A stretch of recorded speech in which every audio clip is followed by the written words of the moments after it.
경남 일대에 내린 폭우로 곳곳에서 피해가 속출했습니다. 유네스코 세계유산인 가야 고분군도 일부 무너졌는데요. 피해 지역을 완전히 복구하기까지는 다소 시간이 걸릴 것으로 보입니다.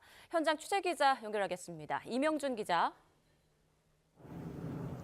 네, 김해 대성동 가야 고분군에 나와 있습니다. 네, 지금 현장 상황 어떻습니까?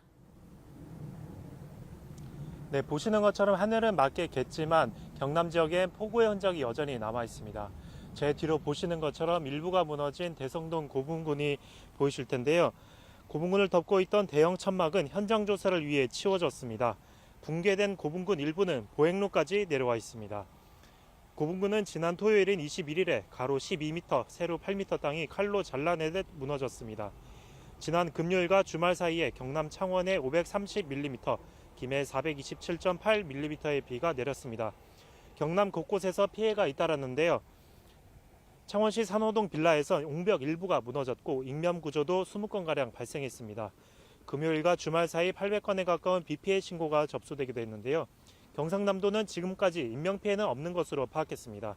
한때 주민 670여 명이 대피했다가 일부 복귀했는데 아직 집으로 돌아가지 못한 주민도 있습니다. 경남도는 또 주택 침수 등 시설 피해 80여 건, 농경지 피해 710여 헥타르가 발생한 것으로 보고 있습니다. 응급복구가 필요한 곳은 이미 조치가 이뤄졌습니다. 그 외 피해 지역은 피해 규모를 정확히 파악한 뒤에나 본격적인 복구가 이어질 전망입니다. 지금까지 대성동 고분군에서 YTN 이명준입니다.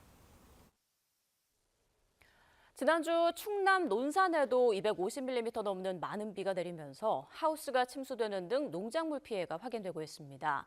농민들은 수확을 앞두고 입은 피해에 복구는 엄두조차 못 내고 있는 상황인데요. 취재기자 연결해 보겠습니다. 김기수 기자. 네, 충남 논산에 나와 있습니다. 네, 많은 비가 내린 뒤 물이 빠지면서 농작물 피해가 드러나고 있다고요?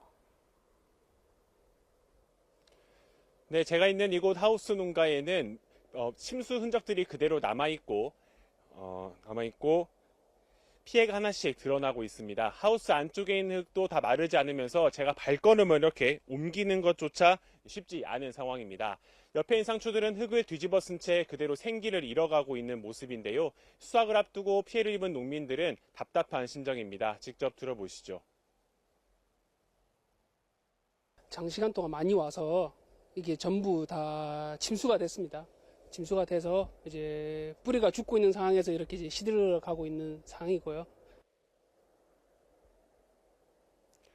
이곳 충남 논산에는 지난 20일부터 이틀간 250mm가 넘는 폭우가 내렸습니다. 시간당 50mm가 넘는 집중호우가 내리기도 했는데요.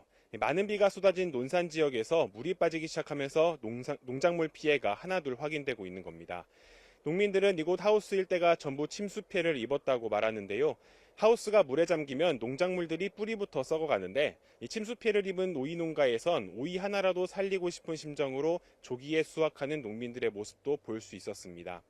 또 멜론을 재배하는 농가에선 지난 7월 장마에 이어 이번에도 침수 피해를 입었는데요. 애지중지 키운 멜론이 바닥에 떨어져 있고 흙을 뒤집어 쓴 채 방치돼 있기도 했습니다. 하우스 내부에는 물이 아직 다 빠지지 않으면서 복구는 엄두도 못 내고 있습니다. 여기에 복구를 한다고 해도 다른 대체 작물도 준비되어 있지 않아 사실상 올해 농사는 모두 포기해야 하는 상황입니다. 논산시는 오늘부터 정확한 농작물 피해 규모를 파악하고 추후 복구 인력 투입 등을 검토할 방침입니다. 지금까지 충남 논산에서 YTN 김기수입니다.